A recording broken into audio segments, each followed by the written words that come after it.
Have you ever taken a look inside your medicine cabinet and wondered what holds it all together? I mean, chances are there's one compound in almost everything you own, from creams to pills, but you've probably never even noticed it. Today, we're pulling back the curtain on this versatile, absolutely essential, and often overlooked ingredient, polyethylene glycol. So, let me ask you this. What could your skin cream, a hard pill tablet, and a common laxative possibly have in common?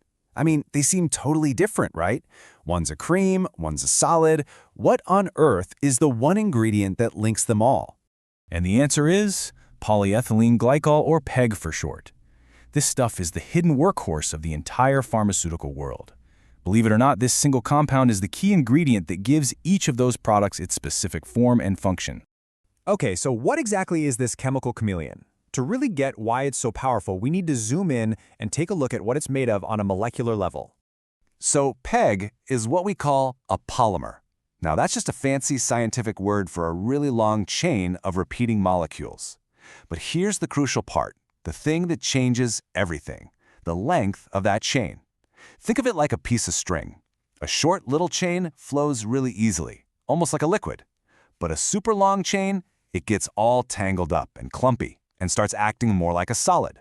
And this image shows that idea perfectly. You can see it right there. Over on the left, you've got the low molecular weight grades, things like PEG 200 and 400. They're just clear liquids. But as we move to the right, that chain gets longer and longer. PEG 1500 turns into a waxy semi-solid, and by the time you get all the way over to PEG 4000 and 20,000, we're looking at solid flakes. It's the exact same chemical, just in completely different physical forms. It's wild. All right, so let's start at the lower end of the scale, with the liquids. What are these grades actually used for? Well, the main job of liquid PEGs is to dissolve things. You see, a lot of active drug ingredients don't really dissolve in water, which is a big problem if you need your body to actually absorb them. So PEG comes in and acts as a perfect solvent. This makes the drug more bioavailable, which basically just means it's easier for your body to use. They're also the vehicle, or the base, in things like creams and ointments that gives them that smooth, spreadable feel. So that's the liquid form. Pretty straightforward. But what happens when we start making that molecular chain even longer? The properties change completely. What was once a free-flowing liquid solvent now becomes a waxy, solid substance that can actually provide structure and form. And this brings us into the world of solid PEGs, where their whole job shifts from dissolving things to providing structure and control. And this slide just lays it out perfectly. You can't miss it. On the left, you've got the liquid grades, doing their thing as solvents and vehicles. Then on the right, the solid grades. Their job description totally changes. Now they're binders and agents for controlling a drug's release. It's a classic case of form dictating function, you know? So how does that actually work? Well, in a pill, these solid PEGs are the binder, the glue that holds everything together in that tablet shape. They're also used as a lubricant so the tablets don't stick to the big machines during manufacturing. But here's the really clever part. They can be used to create coatings that control how quickly a drug dissolves.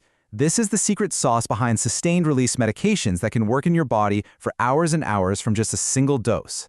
But there's one specific grade that has a very different, and let's be honest, a very common application that you've almost definitely heard of. PEG 3350. This very specific molecular weight gives this polymer a unique property that, well, millions of people rely on. It works as an osmotic laxative. So what in the world does that mean? It's actually pretty simple. When PEG 3350 gets to your colon, your body doesn't absorb it. Instead, it just sits there and acts like a molecular sponge. It uses a process called osmosis to pull and hold water in the colon. All this extra water softens everything up, which makes things, well, easier to pass. It's a purely physical mechanism, and it's all thanks to that very specific polymer chain length. So, we've seen how incredibly specific these different grades of PEG need to be to work correctly.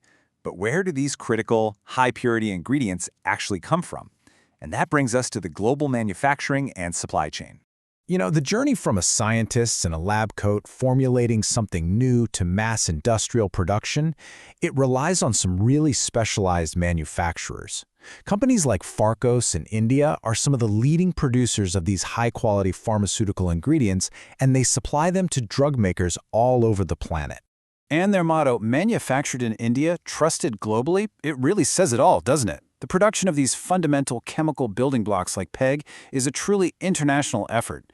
It's what ensures that medicines everywhere have the high-purity ingredients they need to be both effective and, most importantly, safe. And that pretty much brings us to the end of our deep dive into PEG. It's just a powerful reminder that sometimes the most important ingredients are the ones you never actually see. So it leaves me with one final question for you. What other simple polymers are out there, hiding in plain sight, shaping the products we rely on every single day?